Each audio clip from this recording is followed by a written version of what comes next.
గిల్గిట్ బల్టిస్తాన్ అనేది ఒక సపరేట్ దేశం. అది వాస్తవంగా పాక్ ఆక్యుపైడ్ కాశ్మీర్‌లో పార్ట్. పీఓకే అనేది కాశ్మీర్‌లో పార్ట్. కాశ్మీర్ అనేది భారత్‌లో పార్ట్. రాజా హరిసింగ్ రాసిచ్చేసినటువంటి. బట్ పాకిస్తాన్ అప్పుడు పీఓకే ఆక్రమించుకుంది. అందులో ఇది కూడా ఒకటి.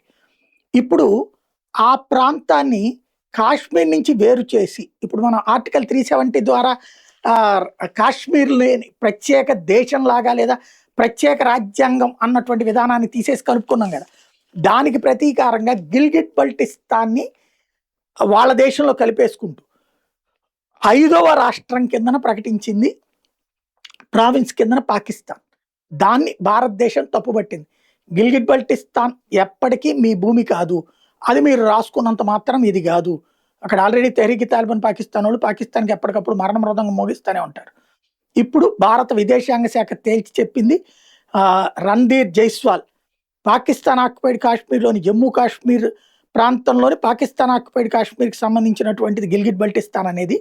అది భారత్‌లోని ఇంటిగ్రల్ పార్టు. జమ్మూ కాశ్మీర్ అయినా మాదే. మీరు చెప్పే ఆజాద్ కాశ్మీర్ అయినా మాదే. గిల్గిట్ బల్టిస్తాన్ అయినా మాదే. అది ఏనాటికి పాకిస్తాన్ హక్కు కాబోదు అని తేల్చి చెప్పారు.